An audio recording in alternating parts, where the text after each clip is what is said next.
आज के इस वीडियो में हमारा टॉपिक है कंप्यूटर जनरेशन। इस वीडियो में कंप्यूटर जनरेशन के ऊपर मैं बात करूंगा, एक एक चीज़ आपको बताऊंगा, कितने जनरेशन्स होते हैं, क्या टेक्नोलॉजी यूज़ किया गया, वो कब डेवलप किए गए। तो ये बहुत ही इंपॉर्टेंट टॉपिक है कंप्यूटर का। एग्जाम में एक ना एक क्वेश्चन कंप्यूटर जनरेशन से आपको ज़रूर मिलेगा। तो चलिए स्टार्ट करते हैं जनरेशन्स ऑफ कंप्यूटर। सबसे पहला है फर्स्ट जनरेशन ऑफ कंप्यूटर। तो इसका नाम फर्स्ट जनरेशन इसलिए रखा गया क्योंकि ये सबसे पहले डेवलप किया गया, इसीलिए फर्स्ट जनरेशन। तो ये क्या होता है, फर्स्ट पॉइंट में देखो, Eckert and Mauchly developed the first electronic computer called ENIAC in 1946 in the USA। Eckert and Mauchly ये दो डेवलपर थे जिन्होंने पहला इलेक्ट्रॉनिक कंप्यूटर ENIAC को डेवलप किया। कब किया था? 1946 में, यूनाइटेड स्टेट ऑफ अमेरिका में। इस ENIAC का पूरा नेम क्या होता है? इनफैक्ट कंप्यूटर के एक एक पार्ट्स का फुल फॉर्म मैंने एक वीडियो में कवर कर दिया है, उस वीडियो का लिंक मैं आपको इस वीडियो के डिस्क्रिप्शन में दे दूंगा। तो आपको कंप्यूटर के सभी कंपोनेंट्स के फुल फॉर्म पता चल जाएगा, इसका भी। सेकेंड पॉइंट देखो, vacuum tube was the core element in the first generation of computer. First generation जो था कंप्यूटर का, उसमें कोर एलिमेंट के तौर पे वैक्यूम ट्यूब को यूज़ किया गया था। यानी वैक्यूम ट्यूब एक टेक्नोलॉजी का नाम है जो कि फर्स्ट जनरेशन में यूज़ किया गया था।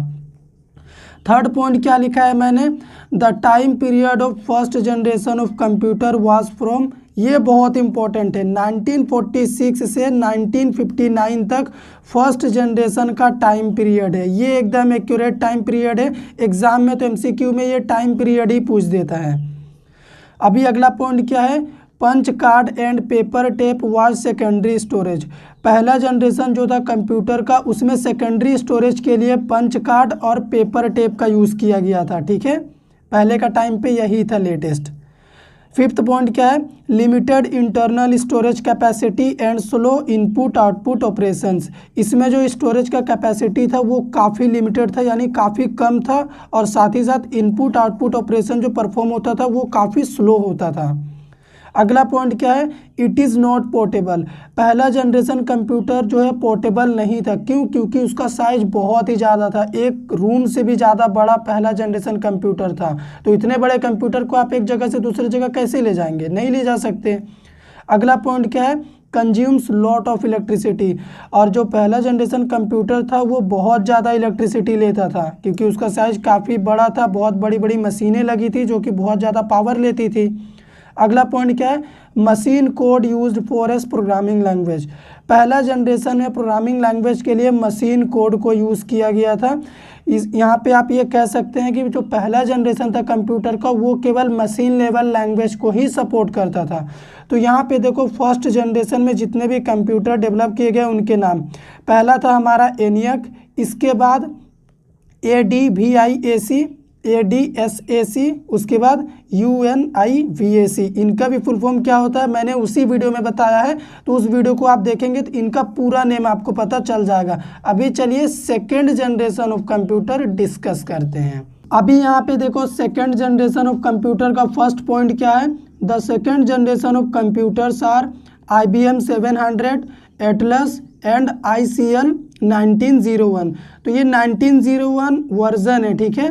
जैसे यहाँ पे IBM 700 एक वर्जन है, तो ये तीनों सेकेंड जनरेशन कंप्यूटर के नेम हैं।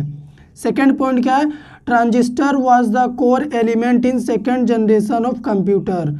सेकेंड जनरेशन ऑफ कंप्यूटर का कोर एलिमेंट का नेम क्या है? ट्रांजिस्टर है। एग्जाम में ये भी पूछता है कि सेकेंड जनरेशन जो कंप्यूटर है उसका कोर एलिमेंट क्या है, तो आपको ट्रांजिस्टर बोलना है। थर्ड पॉइंट क्या है, the time period of second generation of computer was from 1959 से 1965 तक। जहाँ पे पहला ख़त्म हुआ वहीं पे दूसरा स्टार्ट हुआ, और ये 65 तक जा रहा, ठीक है। ये टाइम पीरियड भी याद रखिएगा। अपना अगला पॉइंट है, tapes and magnetic disk was used for secondary storage. Secondary storage के लिए सेकेंड जनरेशन में टेप्स और मैग्नेटिक डिस्क को यूज़ किया गया था।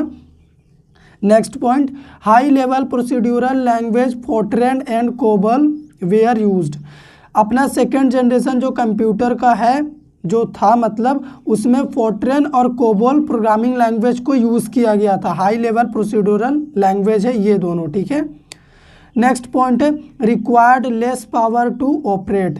अपना सेकंड जनरेशन कंप्यूटर को ऑपरेट करने के लिए कम पावर लगा था। कम पावर लगा था किसके मुकाबले?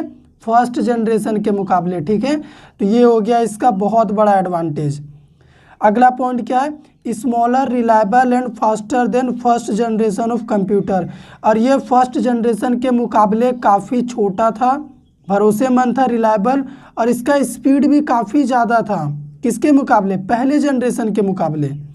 लास्ट पॉइंट क्या है? Magnetic core was used for primary storage. Magnetic core को प्राइमरी स्टोरेज के रूप में यूज़ किया गया था इस जनरेशन में। तो यहाँ पे जब भी सेकेंड जनरेशन का बात होता है ना, तो सेकेंड जनरेशन में कुछ नया चीज़ इम्प्लीमेंट हुआ है, और पुराना वाला पहला जनरेशन को तो सारा चीज़ ये सपोर्ट ही कर रहा है।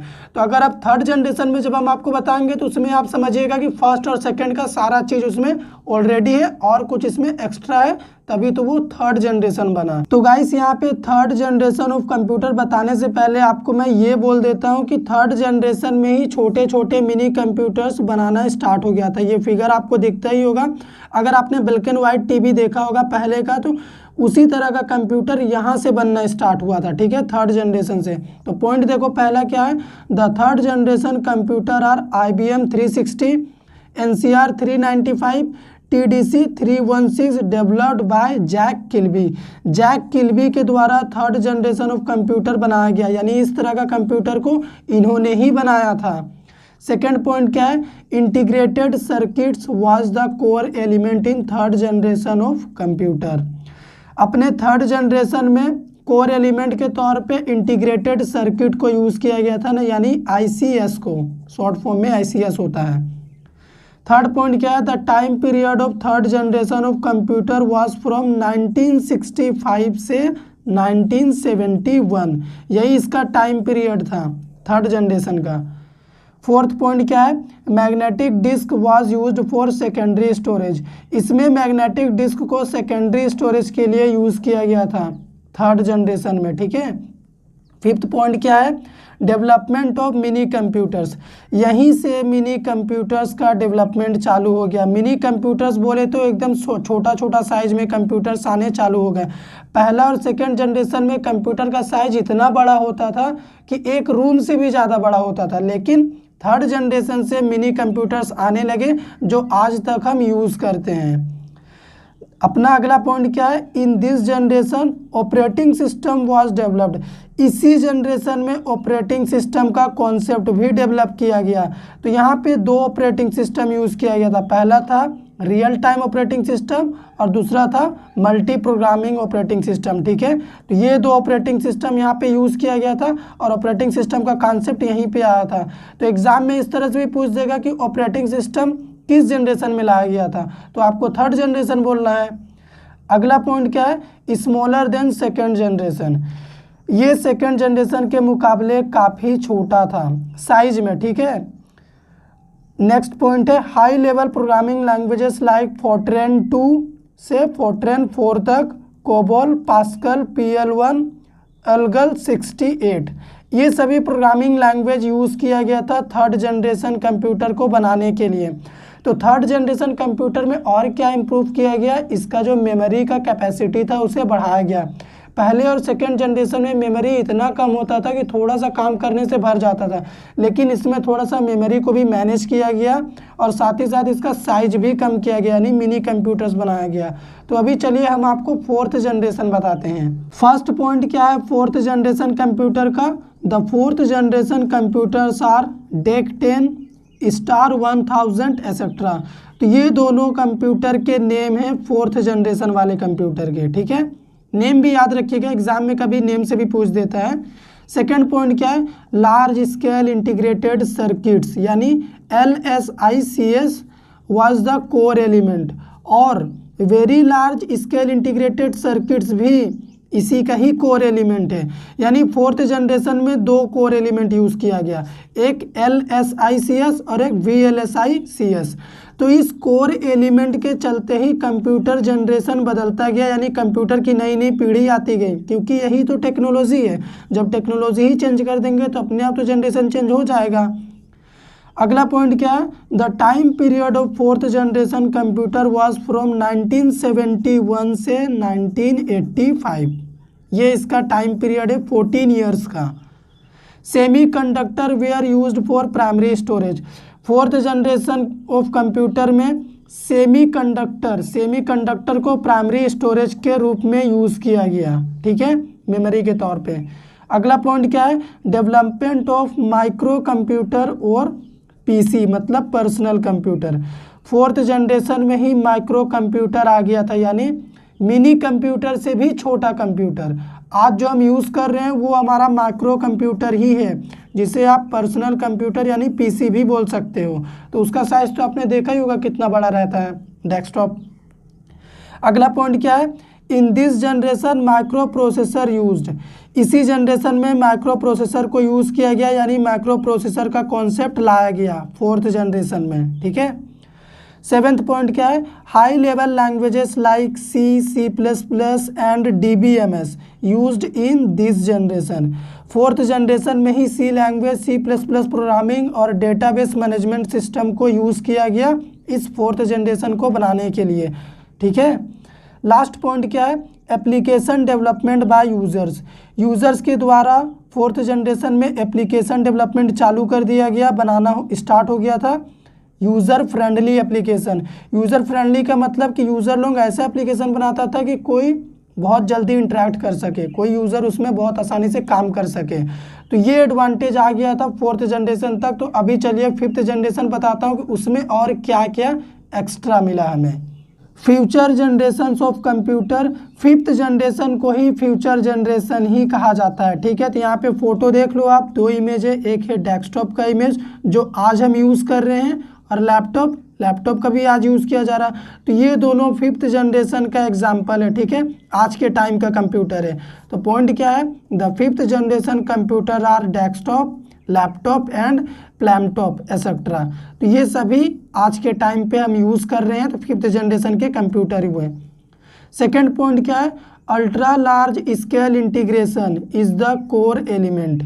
ULSI आज के जनरेशन का कंप्यूटर का कोर एलिमेंट है, ठीक है। अगर आप अब डेस्कटॉप में प्रॉपर्टी में जाके देखेंगे भी तो वहाँ पे आपको इंटेल वगैरह दिखता होगा, तो उसमें ये अल्ट्रा लार्ज स्केल इंटीग्रेशन ही यूज़ किया गया है, उसी को बना के प्रोसेसर बनाया गया है, ठीक है।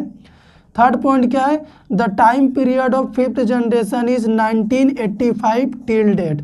1985 से अभी तक वही चल रहा है, फिफ्थ जनरेशन ही चल रहा है, यानी फ्यूचर जनरेशन चल रहा है। इसका अभी कोई निर्धारित डेट नहीं हुआ है, स्टार्टिंग पॉइंट पता है, एंडिंग पॉइंट नहीं पता है।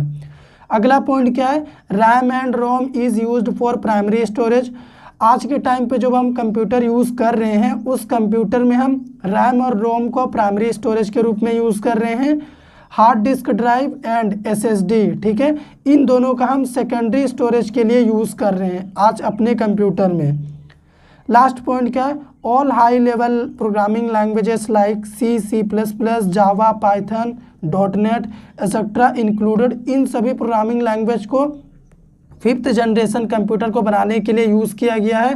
तो ये सभी प्रोग्रामिंग लैंग्वेज इस जनरेशन में आ चुकी हैं और इन्हीं का यूज़ करके ये बनाया गया था। तो अभी चलिए मैंने आपसे क्या क्या डिस्कस कर दिया है एक समरी दे देता हूँ डिटेल में। ये समरी आपके लिए बहुत इंपॉर्टेंट है, आप इसका स्क्रीनशॉट ले लीजिए, मैंने पूरा खाली रख दिया है। तो यहाँ पे देखो, जनरेशन में फर्स्ट जनरेशन कोर एलिमेंट था वैक्यूम ट्यूब, टाइम पीरियड क्या था 1946 से 1959। Second generation transistor core element था, टाइम पीरियड 59 से 65। थर्ड जनरेशन था हमारा इंटीग्रेटेड सर्किट्स, कोर एलिमेंट था ये, टाइम पीरियड 65 से 71। फोर्थ जनरेशन था very large scale integrated circuits, time period 71 से 85। और लास्ट जो फिफ्थ जनरेशन यानी फ्यूचर जनरेशन है अल्ट्रा लार्ज स्केल इंटीग्रेटेड, ठीक है, इसका टाइम पीरियड है 85 से और अभी तक यही चल रहा है। तो इसमें से कुछ भी MCQ में आपसे क्वेश्चन पूछा जा सकता है, तो उम्मीद करते हैं आपका कोई भी क्वेश्चन नहीं छूटेगा। वीडियो सच में आपको पसंद आ गया होगा तो वीडियो को लाइक कर दीजिए, शेयर कर दीजिए, चैनल पे नए हैं तो सब्सक्राइब कर लीजिए।